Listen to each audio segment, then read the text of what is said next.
মাত্র ৭ বছরেই যেন ওস্তাদ, যার অসাধারণ গায়কিতে মুগ্ধ আপামর বাঙালি। জমজমাট সারেগামাপায়ের মঞ্চে ছোট্ট অনিকের একের পর এক দমদার পারফরমেন্সে হতবাক বিচারক থেকে দর্শক শ্রোতা। কখনো জুনিয়র কিশোর কুমার তো বিস্ময় বালক তকমাগুলি অর্জিত হয়েছিল আগেই। এবারে খুদে অনিকের মুকুটে জুড়ল নতুন পালক। এবার সে ওস্তাদ অনিক। কোলাঘাটের ৭ বছরের অনিকের গান শুনে রীতিমতো বাক্যহারা সারেগামাপায়ের সমস্ত বিচারক। ইতিপূর্বে একরত্তি বালক কিশোর কুমার থেকে মোহাম্মদ রফি, মুকেশ থেকে আর.ডি. বর্মনের গান গেয়ে সারেগামাপায়ের মঞ্চে হৈ হৈ ফেলে দিয়েছে।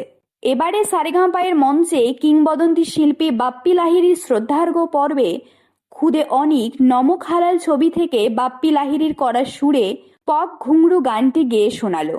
মাথায় গোলাপি পাগড়ি বেঁধে কোলাঘাটের ভূমিপুত্র অনিক যেভাবে অবলীলায় গাইল এই গান, তাতে হতবাক সকলে। আজকে বাপ্পি লাহিড়ী স্যারের গান আমরা গাইছি, ওনাকে প্রণাম জানাচ্ছি, ভালোবাসা জানাচ্ছি, একটা সেলিব্রেশন হচ্ছে। তো তুই কোন গানটা গাইবি? তোমরা যেটা এটা বলবে আমি সেটা সেটাই গেয়ে দেব। আমার কাছে লিস্ট আছে। লিস্ট আছে? এটা বলবে আচ্ছা, ওই লিস্ট থেকে তুই মেন গানটা বেঁচে দে দেখি। ও মেন গান তোমরা এখনো বুঝতে পারোনি? আমিও বোকার মতো জিজ্ঞাসা করছি। আরে পাক ঘুংরু গাইবে মেন গান, কিন্তু দেখেই বুঝেছি।